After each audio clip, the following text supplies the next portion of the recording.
Hello everyone, welcome to legal narrative. ये अपने mains guidance programme की ये पहली क्लास है जिसमें हम आज आपको सारे तरीके के जितने तरीके के क्वेश्चन पूछे जाते हैं उनको हम आपके सामने लिख करके आपको उनका अप्रोच बताने की कोशिश करेंगे कि आपको कैसे बुलसाई को हिट करना होता है।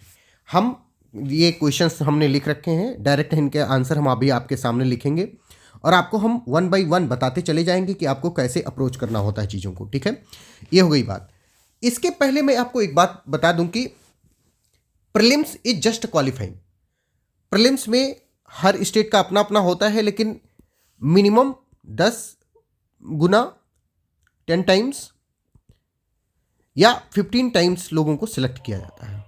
ठीक है, इसका मतलब यह है कि अगर आपने मेहनत कर ली है, आपने अच्छे से, जैसे आपने एपीओ का बैच अगर में खूब अच्छे से पढ़ लिया है, हमने सारे सब्जेक्ट पढ़ा दिए हैं, चाहे बीएसए हो, बीएनएस हो, बीएनएसएस हो, कॉन्स्टिट्यूशन भी पढ़ा दिया है, जीकेजीएस भी पढ़ा दिया है, पुलिस एक्ट भी पढ़ा दिया है, सारे सब कुछ पढ़ा दिया है अंडर द सन, जो कि प्रीलिम्स में पूछा जाएगा। प्रीलिम्स क्वालिफाई करने के लिए that is more than sufficient, marks my words.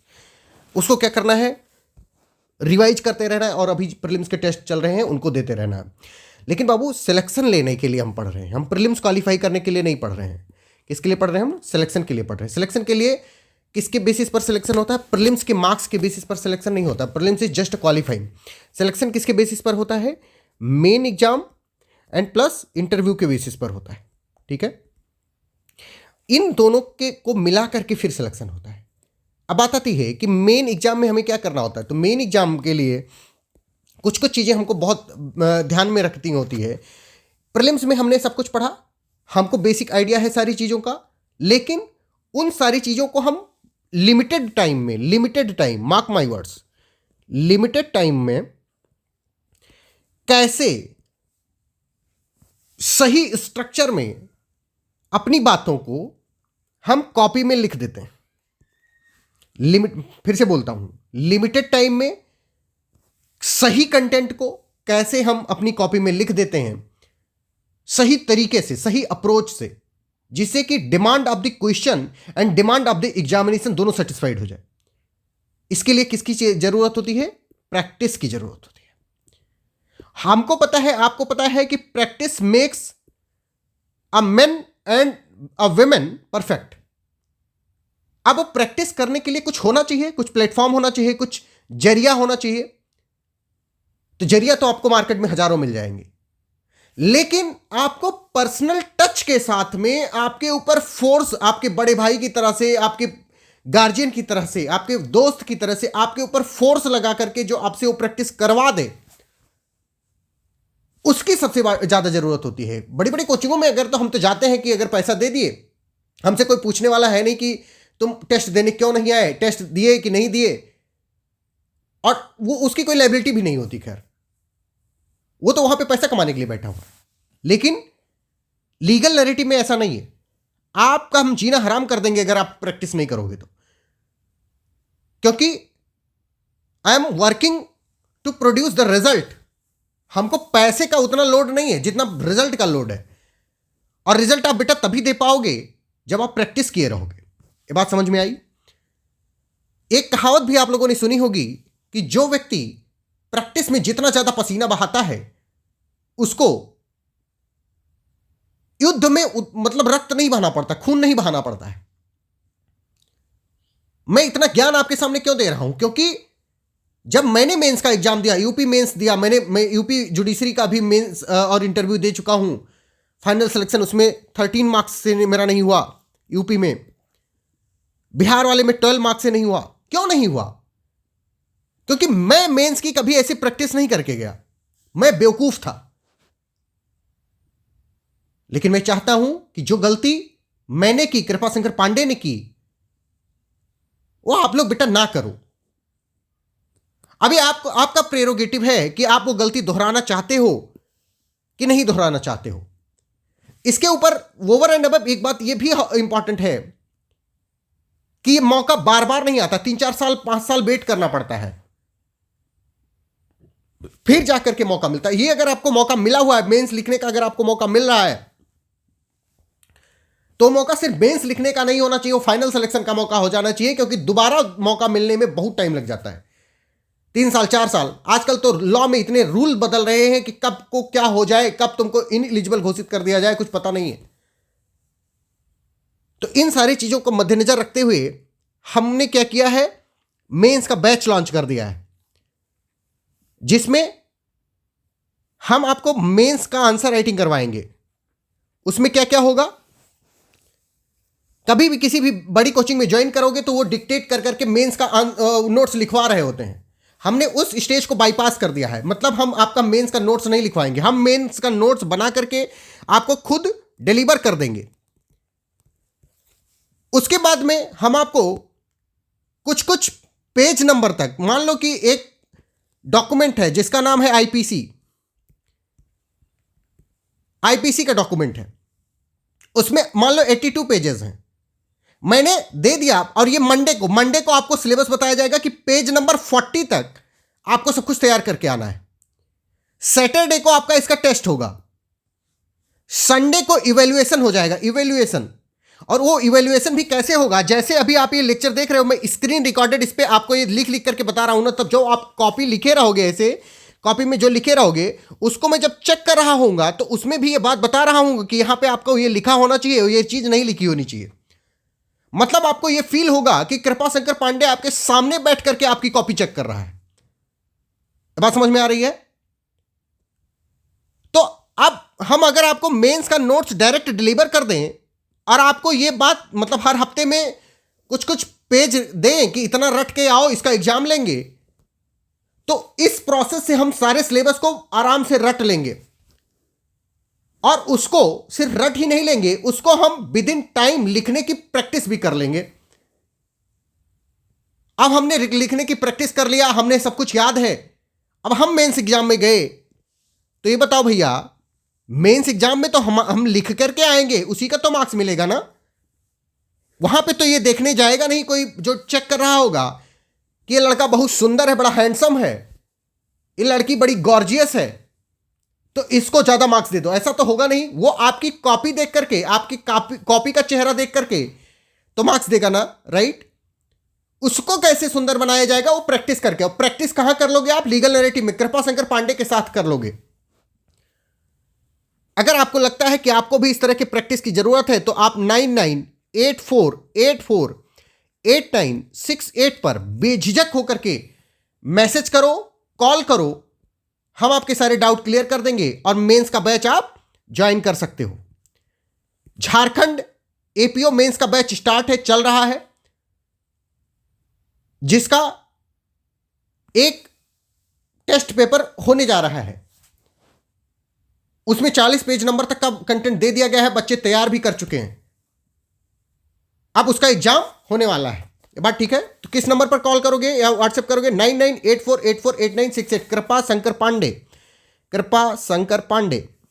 अब चलते हैं हम लोग 1 बाय 1 क्वेश्चन को सॉल्व करते हैं और देखते हैं कि हमारा क्या अप्रोच होना चाहिए, राइट।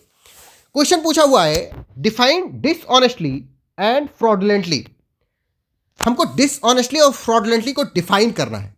या इसी क्वेश्चन को इस तरह से भी पूछा जा सकता है, state the circumstances in which a person is said to act dishonestly and fraudulently. मतलब एक ही चीज पूछा जा सकता है डिफरेंट वर्ड्स में, डिफरेंट वर्डिंग्स में। तो भैया इसको आंसर करने का क्या तरीका होना चाहिए हमको, हमारा, वो सबसे पहले हम समझेंगे। तो सबसे पहले उसमें जो कॉपी होगी, अच्छा एक चीज और बता दूं कि जितने 5 नंबर का क्वेश्चन होगा, मतलब जितने 5 मार्क्स का, उतना एक page, 5 marks is equal to 1 page. मतलब अगर 10 मार्क्स का क्वेश्चन पूछा गया है तो कितने पेज लिखोगे बेटा? 2 पेज लिखोगे। अब तुम्हें 2 पेज लिखोगे ये बता रहा हूं तो तुमको हाइपोथेटिकल लग रहा होगा कि सर कैसे पता करेंगे। भैया अगर 10 नंबर का क्वेश्चन दिया रहेगा तो वो 2 पेज देगा ही देगा तुमको। मतलब ऐसे जैसे ये क्वेश्चन लिखा हुआ है, क्वेश्चन के बाद में ये 2 पेज की जगह छूटी होगी, जैसे ये मैंने छोड़ रखी है, ये पेज और अगला पेज ये तुम्हारे लिए छूटा होगा, उसमें आपको क्या लिखना होगा? उसके आंसर्स लिखने होंगे। तो मतलब हर 5 नंबर पे एक पेज का आंसर। इसका मतलब अगर 25 मार्क्स का क्वेश्चन पे है तो कितने पेज लिखने हैं आपको? 5 पेज लिखने हैं। ये बात ठीक है? अब 5 पेज, 2 पेज, 1 पेज, इसमें क्या लिखोगे? You need to hit the bull's eye. आपको बीट अराउंड द बुश नहीं करना है। आप समझ पा रहे हो इस बात को कि नहीं समझ पा रहे हो? ये नहीं कि पूछा कुछ है बता कुछ रहे हो, जैसे सेमेस्टर एग्जाम में आप करते आ रहे हो। सेमेस्टर एग्जाम में कॉपी चेक नहीं होती हो, ऐसे ही मार्क्स दे दिया जाता है कि आपने खूब सारी कॉपी खूब सारे पेजेस भरे हुए हैं तो आपको मार्क्स दे दिया गया। रियल एग्जाम में बेटा ऐसा नहीं होता है। तो कैसा होता है? उसके लिए हमको बुल्स आई हिट करना होता है। और आपको पता है कि कृपाशंकर पांडे और लीगल नैरेटिव का ये हिसाब किताब रहा है। We have always targeted to hit the bull's eye, not beat around the bush. तो अब देखो कैसे आंसर से लिखेंगे इसका। पहले बहुत ध्यान से देखो, सेम पैटर्न फॉलो करना है। पहले आंसर लिखोगे, आंसर, ठीक है। उसके बाद में डायरेक्ट क्या करोगे, इनके सेक्शन नंबर लिख दोगे, जो कि याद रखना बहुत जरूरी है। मार्जिनल नोट से सेक्शन नंबर याद रखना बहुत जरूरी है। अब डिफाइन डिसऑनेस्टली एंड फ्रॉडलेंटली कहा है, तो आप क्या लिखोगे इसके आंसर्स में कि section 2 class 7 of BNS defines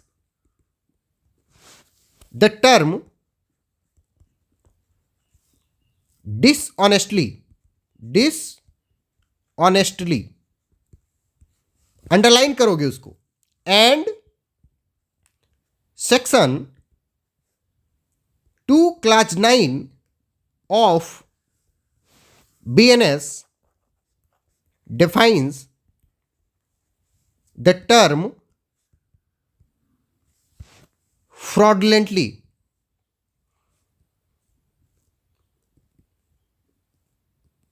ये बात समझ में आ गई? इस सेक्शन नंबर को भी अगर हो सकेगा तो अंडरलाइन कर दोगे। आपने बुलसाई हिट कर दिया। आपने एग्जामिनर को बता दिया कि भैया हमको पता है कि किस सेक्शन में इस चीज को डिफाइन किया गया है। उसके बाद में क्या करोगे? उसके बाद में आप यहां से डायरेक्ट हेडिंग निकालोगे, ठीक है। यहां से हेडिंग जो जो पूछा है उसकी डायरेक्ट हेडिंग डालोगे। और हेडिंग कहां पे डालोगे? बीचों बीच में डालोगे। फिर डालोगे डिसऑनेस्टली,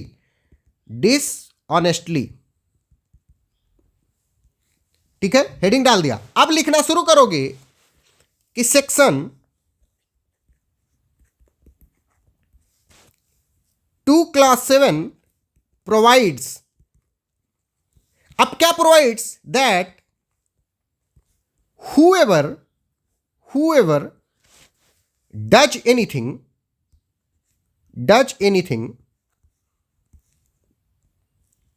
with the intention को हाईलाइट करोगे, of causing wrongful gain to one person, इसको फिर अंडरलाइन करोगे, और wrongful loss to another person, फिर इसको अंडरलाइन करोगे, कॉमा लगाओगे इसके बाद में। Is set to do that thing dishonestly, ठीक है। अब इसमें मैंने कुछ नहीं लिखा। मैंने क्या लिख दिया? मैं डायरेक्ट मतलब क्वेश्चन में पूछा था डिफाइन डिसऑनेस्टली एंड फ्रॉडलेंटली, मैंने क्या लिखा कि वो लिख दिया, क्या कहते हैं, डायरेक्ट बुलसाई हिट करके बता दिया कि किस सेक्शन नंबर में दिया हुआ है। उसके बाद में हमने डिसऑनेस्टली हेडिंग डाला, डिसऑनेस्टली को डिफाइन किया। बात ठीक है। अब अगर ये ज्यादा मार्क्स का पूछा होगा, मान लो कि अगर ये सिर्फ 5 मार्क्स में आया हुआ है तो हम सिर्फ इतने पर छोड़ देंगे। अगर मान लो कि ये 15 मार्क्स का या 10 मार्क्स का पूछा होता, 10 मार्क्स का, तो क्या करते? हम इस चीज को और भी एक्सपेंड करते। तो क्या लिखते हम ये लिखते कि अगले पैराग्राफ से कि the definition visibly states that the key element of the term dishonestly is that there must be intention to cause wrongful gain or wrongful loss। ठीक है,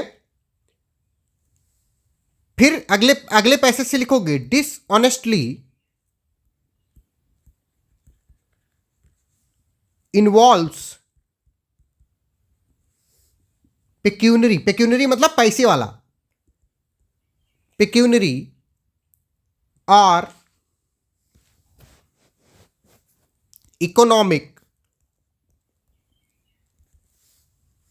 गेन और लॉस, गेन और लॉस। अब हमको पता है, आपको पता है कि ये जो रॉन्गफुल गेन और रॉन्गफुल लॉस है, इस बात को भी सेक्शन 2 क्लास 36 और 2 क्लास 37 में डिफाइन कर दिया गया है। ये बात ठीक है, समझ में आ रही बात?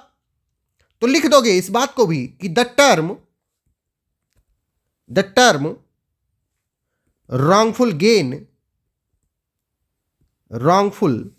gain and wrongful loss is defined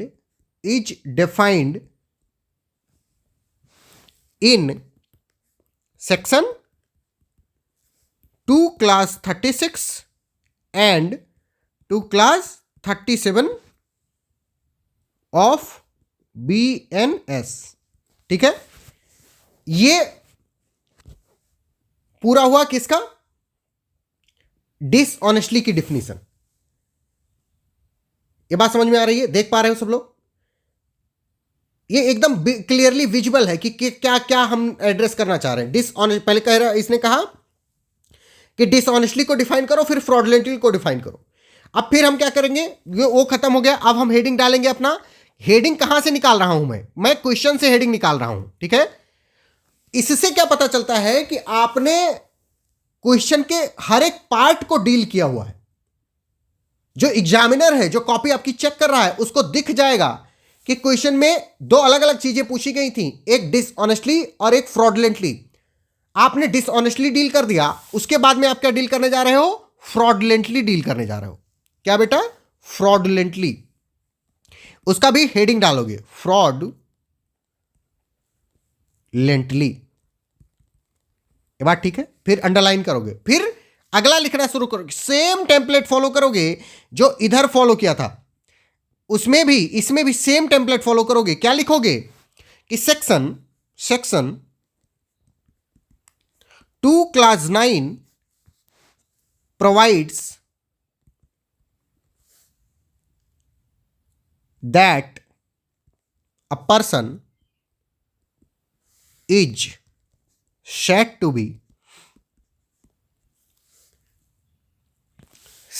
do a thing fraudulently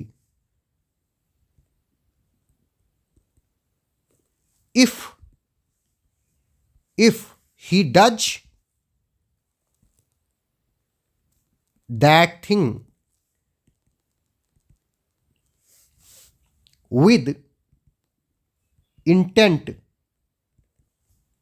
to defraud। ठीक है, बट नॉट अदरवाइज। ठीक है, बट नॉट अदरवाइज। अब इसमें तुम एक बात बताओगे कि इंटेंशन, अब इससे हमें क्या बात समझ में आई, खुद खुद तुम दिमाग लगाओ कि इससे क्या बात समझ में आई कि does that thing with intent to defraud. इसका मतलब अगली लाइन में इसी बात को हम बताएंगे। हमको क्या समझ में आया कि intention to defraud is a key element, is a key element of the term fraudulently। ये बात ठीक है, समझ में आ रही सबको? द इंटेंशन, फिर लिखेंगे आगे, the intention with which an act is done, an act is done is very important। क्योंकि भैया तो डिफ्रॉडवे अगर नहीं प्रूव होगा तो तुम कैसे फ्रॉडलेंटली में जाओगे? रॉन्गफुल गेन है, रॉन्गफुल लॉस ही नहीं हो रहा होगा, कैसे डिसऑनेस्टली में जाओगे? बात समझ पा रहे हो? अब इस इंटेंशन को भी, मतलब ये इंटेंशन इतना इंपॉर्टेंट है कि अगर किसी एक्ट को फ्रॉडलेंटली की कैटेगरी में या डिसऑनेस्टली की कैटेगरी में रखना है, उसमें इंटेंशन का बहुत विजिबली प्रेजेंट होना बहुत जरूरी है। Very important in determining whether the act is done fraudulently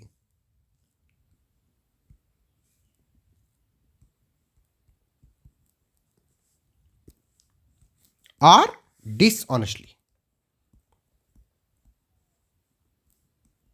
ये बात समझ पाए सब लोग?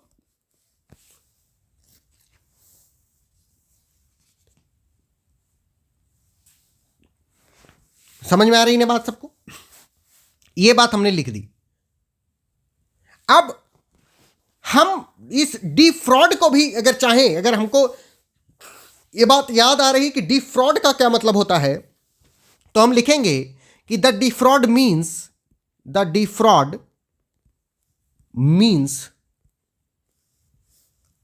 इन section 2 clause 9 of BNS to deceit and injury. Deceit and injury होना चाहिए उसमें, टू दी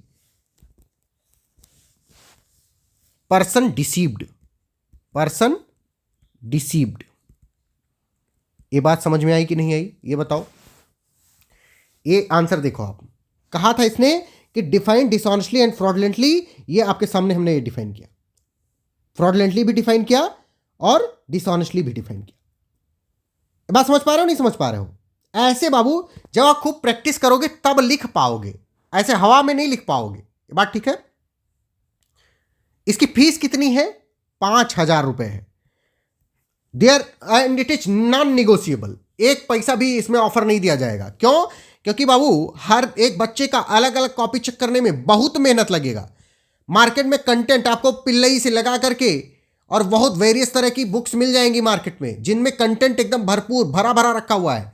लेकिन प्रैक्टिस करने के लिए, आपकी आंसर कॉपी को इंप्रूव कराने के लिए बहुत मेहनत लगेगा। उसके लिए 5,000 रुपये पेमेंट करना होगा इसी नंबर पर। किसको? कृपा शंकर पांडे को।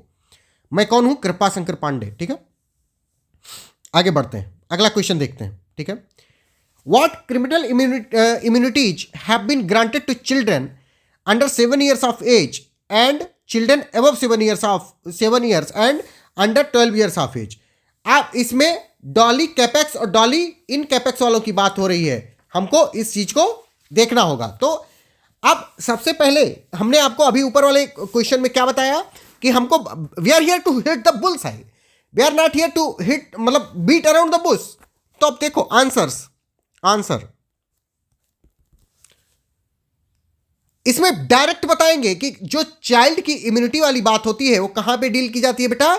चाइल्ड की इम्यूनिटी वाली बात सेक्शन 20 और 21 ऑफ भारतीय न्याय संहिता में डील की जाती है। आईपीसी में कहां पे डील की जाती थी? 81 और 82 में डील की जाती थी। बात ठीक है? अब लिखेंगे हम, ध्यान से देखो, ध्यान से देखो, 81 82 की 82 83 में, आप लोग बताना। सेक्शन हम डायरेक्ट लिखेंगे, सेक्शन नंबर लिखना बहुत जरूरी है, क्योंकि हमको एग्जामिनर को बता देना है कि we know everything, we know everything, ये बता देना एग्जामिनर को। भले ही हम कुछ नहीं जानते हैं, अलग बात है, लेकिन एग्जामिनर के दिमाग में ये बात बैठ जानी चाहिए कि ये बच्चा जो लिख रहा है ही नोज एवरीथिंग। ठीक है? Section 20 and 21 of B N S Bharatiya Nyaya Sanhita grants immunity to infant below a particular age from criminal liability. Criminal liability, ये बात ठीक है? इतनी बात समझ में आ रही है सबको? अब ये तो हो गया कि हमने एक जनरल बता दिया कि हमको पता है, हमने ये एग्जामिनर को बता दिया कि ये बात हमको पता है कि कहां पे चाइल्ड को इम्यूनिटी दी गई है और कौन से सेक्शन है, सेक्शन 20 एंड 21 है।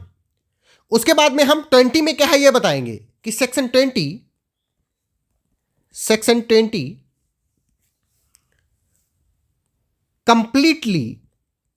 completely absolves a child under the age of 7 years and section 21 grants qualified immunity. ये वर्ड बहुत इंपॉर्टेंट है, क्वालिफाइड इम्यूनिटी। अब क्वालिफाइड इम्यूनिटी किसको दी जा रही है? टू अ चाइल्ड बिटवीन, लिखो पूरा भाई, बिटवीन 7 years एंड 12 years। ये बात ठीक है?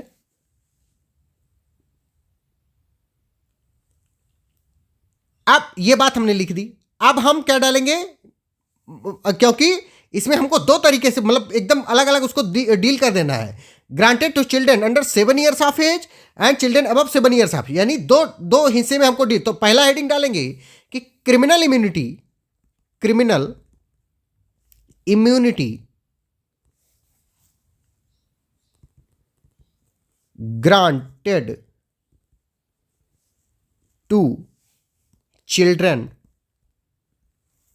under 7 years of age। ये बात ठीक है? ये बात समझ पा रहे हो? अब इसमें हम सेक्शन 20 बीएनएस प्रोवाइड, अब वो डायरेक्ट उसमें जो लिखा हुआ है ना वो बात लिख देंगे। सेक्शन 20 में क्या लिखा हुआ है? सेक्शन 20 ऑफ बीएनएस क्या प्रोवाइड करता है बेटा? कि that nothing is an offence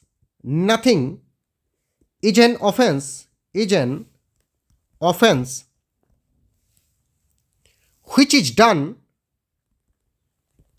is done by a child under 7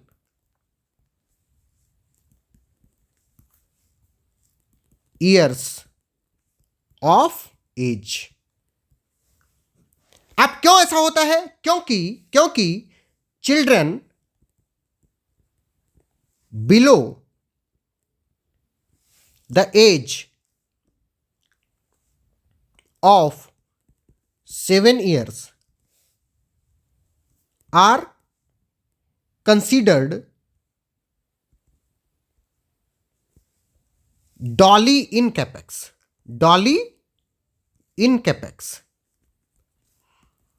आप समझ पा रहे हो ना? और इसको अंडरलाइन जरूर करेंगे। डॉली इनकैपेक्स का मतलब होता है कि वो व्यक्ति यही नहीं समझ पा रहा है कि क्या उसके लिए गलत है, क्या उसके लिए सही है। He is incapable of knowing what is right, what is wrong. ये बात ठीक है? वो मेंसरिया ही फॉर्म नहीं कर सकता भैया। कि जब तुम्हारा दिमाग काम कर रहा होगा, जब तुम ये डिस्टिंग्विश कर पा रहे होगी कि क्या सही है क्या गलत है, तभी तो तुम मेंसरिया इंटेंशन फॉर्म करोगे, नहीं तो कैसे फॉर्म करोगे। बात ठीक है? इतनी बात समझ में आ गई। उसके बाद में इसमें कुछ कुछ केसेस हैं, क्वीन वर्सेस लखनी अर्धांगिनी, वो सब लिखोगे। उसके बाद अगली हेडिंग डालोगे। अगली हेडिंग जो 7 साल से और 12 साल के बीच वाले हैं उनकी सेम हेडिंग ये जो मैंने डाली हुई है कि क्रिमिनल इम्यूनिटी ग्रांटेड, तो उसमें लिखोगे अगली हेडिंग कि क्रिमिनल, इसको अभी और एक्सपेंड करना है, इसको अभी और एक्सपेंड करना है, ठीक है। Criminal immunity granted to children above 7 and under 12 years of age।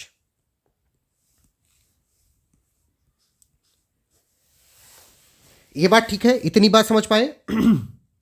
Yes और नो? अब इसके अंदर हम वही सारी चीजें लिख देंगे। उसमें 3 फैक्टर को डिटरमिन किया जाता है। उन 3 फैक्टर को लिखना बहुत जरूरी है कि जो बच्चा है जिसको क्वालिफाइड इम्यूनिटी प्रोवाइड की जा रही है उसको इम्यूनिटी दी जाएगी कि नहीं दी जाएगी, that is dependent upon 3 factor. Number 1 कि द चाइल्ड और the children who has done that thing is whether aware of the nature of the act done और not. Number 2 subsequent conduct of the offender. Number 3 demeanour and appearance of the offender, कि जब वो court में लाया गया तो उसका डिमिनियर क्या था, क्या वो डर रहा था, क्या सहमा था, क्या उसको कुछ समझ में आ रहा था कि नहीं आ रहा था। ये चीज लिखना is the most important thing. ये बात ठीक है? समझ पाए बात को? नहीं समझ पाए? तो ये था, मैं एक तो मैंने डिफाइन वाला बता दिया, एक मैंने डिस्कस वाला आपको बता दिया, ठीक है। अब हम आपको एक बताने जा रहे हैं कि आप सिचुएशन बेस्ड क्वेश्चन को कैसे करोगे। जैसे लिखा हुआ है, an officer of the court being ordered by the court to arrest and after due inquiry believing R to be Y arrest R instead of Y, discuss the liability of A। इसको कैसे approach करेंगे? हमको पता है, आपको पता है कि इन सब में सेक्शन 14 लगेगा, सेक्शन 14 ऑफ द BNS कि nothing is an offence which is done by a person who is और by reason of mistake of fact. इसमें क्या हो रहा है? मिस्टेक ऑफ फैक्ट हो रहा है, but not by reason of mistake of law. Mistake of law का यूज इसमें नहीं हो रहा है। वो अपने आप को बिलीव कर लेता है कि he is bound by the law, और in good faith he believes himself to be bound by the law वाला बात है, ठीक है। और इस वजह से वो क्या कर लेता है बेटा, जाके वो काम कर देता है। तो इसको सॉल्व करने का होता है, एक मेथड होता है जिसमें सबसे पहले हम इश्यू लिखते हैं। इश्यू क्या है? इश्यू इसमें क्या है? फैक्ट तो लिखा ही हुआ है, फैक्ट बार बार लिखने की जरूरत नहीं है, हम डायरेक्ट इश्यू पे आएंगे क्योंकि फैक्ट आपके कॉपी में लिखा रहेगा। जैसे ये लिखा हुआ है ना इसमें, ऐसे ही उसमें भी लिखा रहेगा। तो आप सबसे पहले क्या डालोगे? आंसर डालोगे, आंसर। उसके बाद में लिखोगे इश्यू। अब इश्यू क्या है इसमें? Whether A has committed any offence और not. Whether A has committed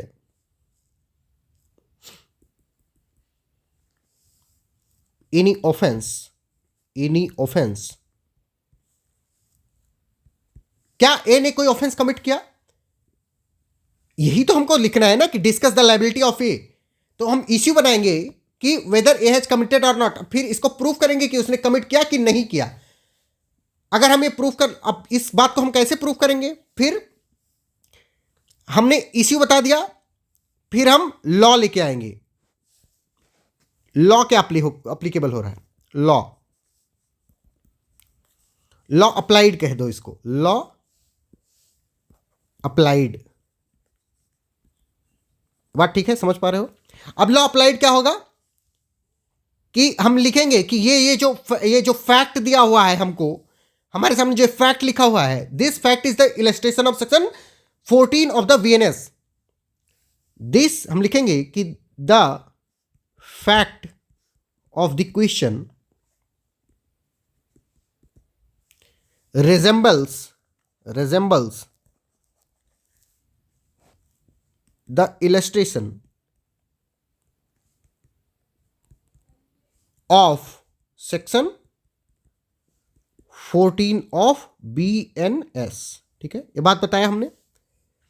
उसके बाद में हम बताएंगे कि सेक्शन 14 में क्या हुआ है, उसके इसेंशियल इंग्रेडिएंट लिखेंगे। इसेंशियल इंग्रेडिएंट में क्या है? Number 1, person is bound by law, person is bound by law. ठीक है। और number 2, in good faith he believes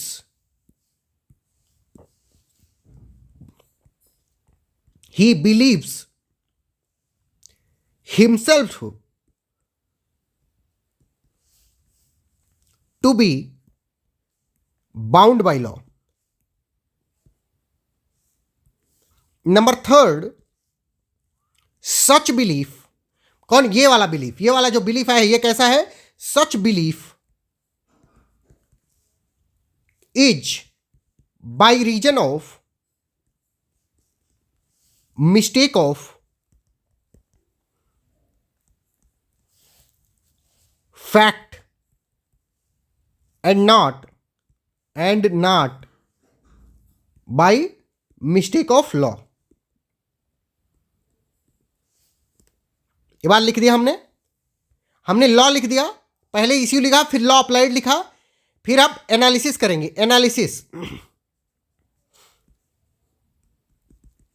analysis का मतलब होता है कि इस लॉ को, जो ये लॉ लिखा हुआ है, इस लॉ को इस फैक्ट पर हम अप्लाई करेंगे।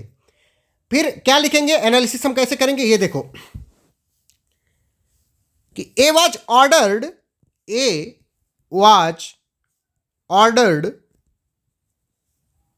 Bye a court of justice to arrest Y। ए को क्या ऑर्डर किया गया था कोर्ट ऑफ जस्टिस के द्वारा? To arrest Y। अब क्या हो रहा है अपने फैक्ट में कि इन परसुएंस टू Y, मतलब in pursuance to that order, मतलब वो जो कोर्ट का ऑर्डर आया हुआ है उसको जब वो परस्यू कर रहा था, इन pursuance of an order, the court, in pursuance of an order of the court, A arrested R as he believed himself to be bound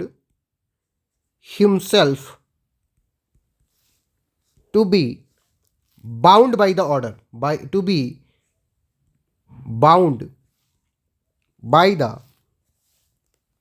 order to arrest R, believing R to be Y। ये बात ठीक है? इतनी बात समझ में आई? ये R को ही Y समझ बैठा है, इसलिए इसने क्या किया है? R को इंस्टेड ऑफ Y की जगह पर R को इसने अरेस्ट कर लिया है। ठीक है, लेकिन ये जो बिलीव किया है, this is believing R to be Y was due to mistake of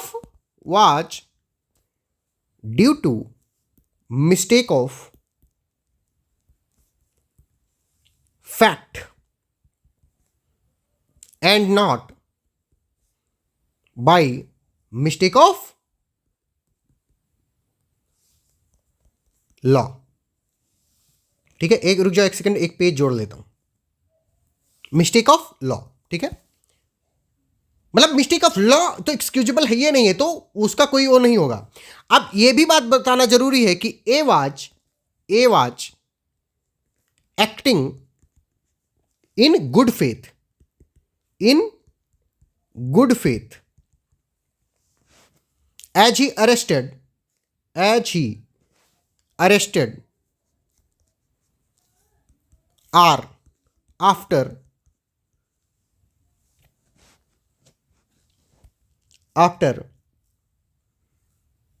taking due care. अब ये ड्यू केयर कैसे पता चला? क्योंकि इसने इंक्वायरी कर रखी है. Due care and attention by conducting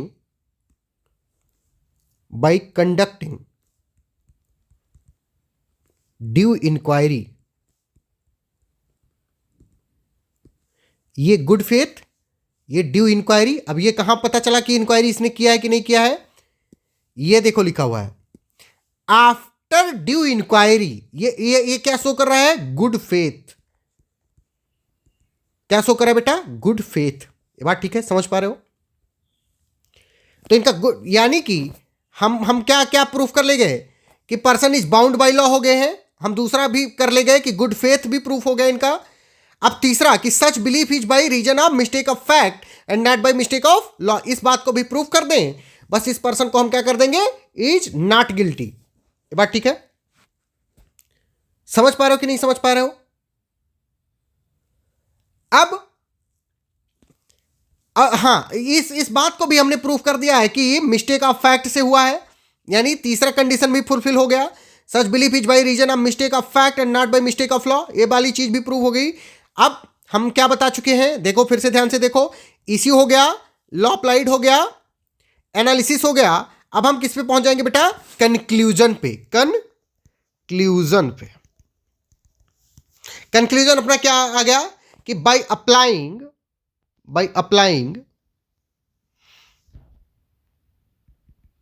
the above law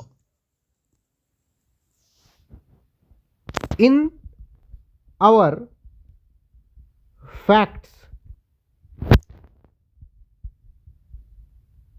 as provided in the question,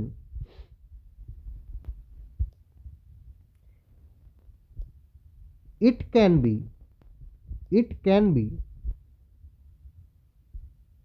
applying लिखा हुआ है. It can be concluded that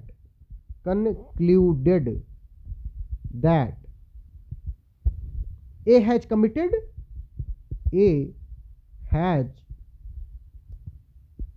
committed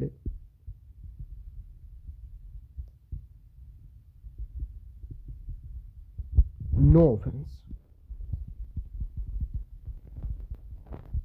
ये वाली लाइन हाईलाइट कर दोगे, मतलब अंडरलाइन कर दोगे. हाईलाइटर वहां पे यूज नहीं होता है एग्जाम में. ये बात ठीक है? इलस्ट्रेशन बेस्ड क्वेश्चन को कैसे सॉल्व करोगे? ILAC मेथड से. ILAC method. पहले इश्यू बताओगे, फिर लॉ अप्लाइड बताओगे, फिर उसकी एनालिसिस करोगे, फिर उसका कंक्लूजन लगा दोगे. ठीक है?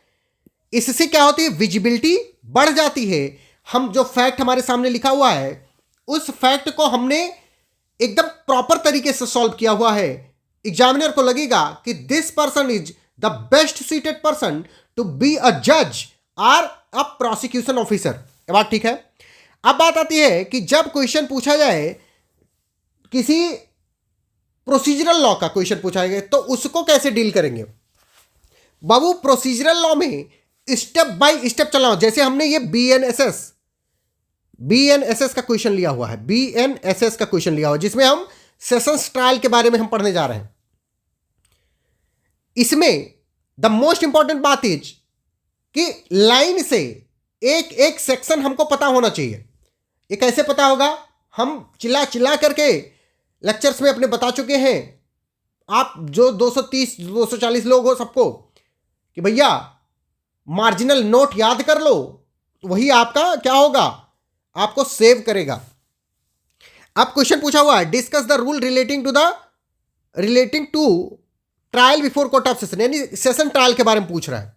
सेम चीज इसमें, narrate in brief the procedure for session trial, on what ground court of session discharge an accused, ये सब सेम आंसर होगा सबका।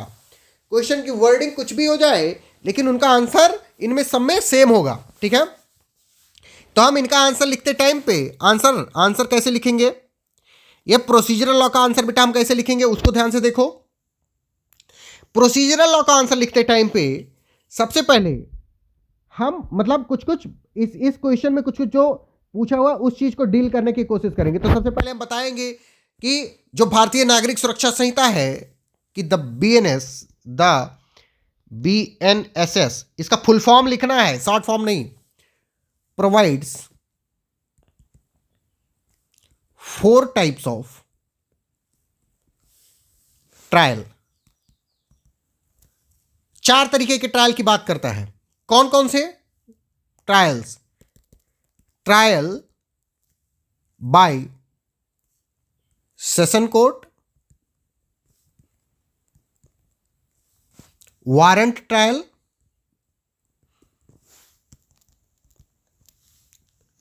Summons trial,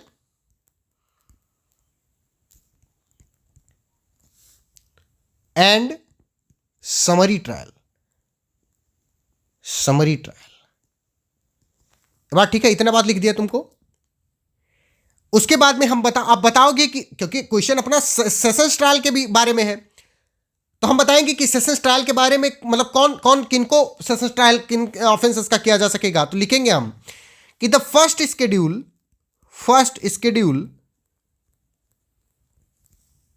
of BNSS mentions, ये सब हमने पढ़ाया हुआ है, mentions the offences which are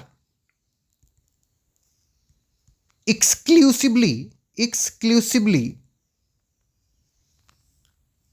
triable by court of sessions, ठीक है। the procedure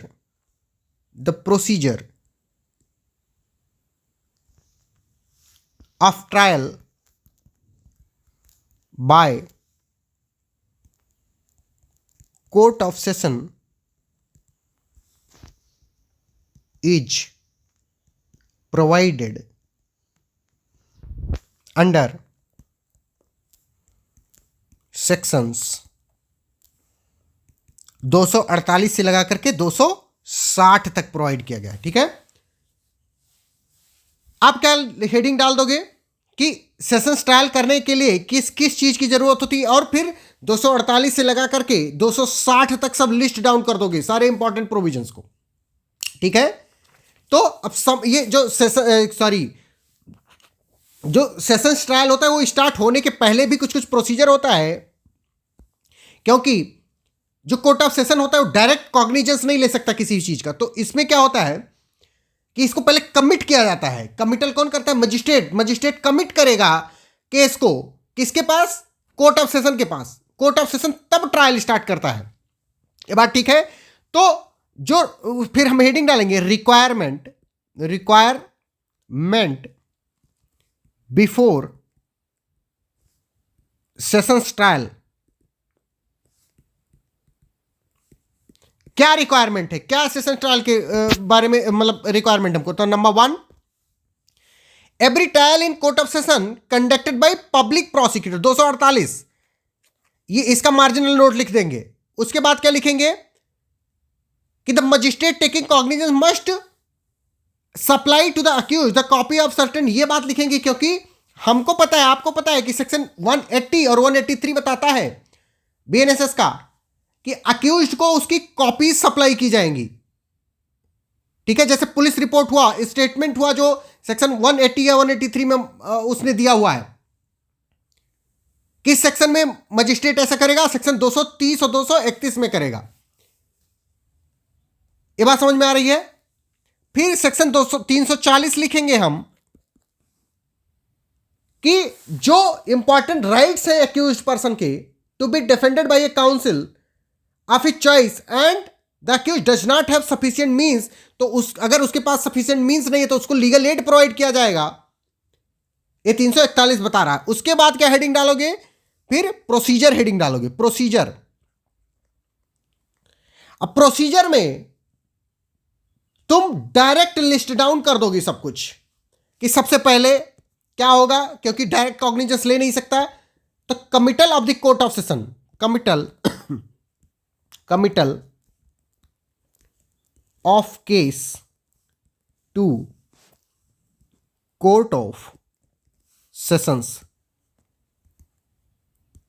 ये बात हमको पता है, आपको पता है, प्रीलिम्स वाली क्लास में हमने पढ़ा रखा है कि क्यों जरूरी होता है कमिटल, क्योंकि कोर्ट ऑफ सेशन का जो प्रोसीजर होता है बहुत तगड़ा प्रोसीजर होता है। फिर ओपनिंग ऑफ द केस, मतलब नंबर 2 प्रोसीजर फॉलो कर रहे हैं हम। पहले कमिट हो गया केस, कमिट के बाद में ओपन किया जाएगा case, opening of the case, opening of case section 249 में ओपन कर दिया गया केस। फिर number 3 discharge of accused, discharge of accused 250। आप समझ पा रहे हो ना मैं जो कहने की कोशिश कर रहा हूं, कि मतलब ऐसे लाइन से सारे सेक्शन को 260 तक मेंशन कर देंगे और ये हो जाएगा हमारा क्या, सेशंस ट्रायल का प्रोसीजर। ये बात सबको समझ में आ गई कि नहीं आ गई, कि आंसर्स कैसे लिखेंगे, सब तरीके के आंसर हमने बता दिया है अभी तक। और एक बात और बता दूं कि ये जो एपीओ मेंस गाइडेंस प्रोग्राम होगा, इसमें सिर्फ लॉ पेपर का ही नहीं होगा, जीके जीएस, हिंदी, इंग्लिश, ऐसे इन सबका भी पेपर होगा, मतलब इन सबका भी प्रैक्टिस करवाया जाएगा। GK GS, Hindi, English, minor law सब का करवाया जाएगा।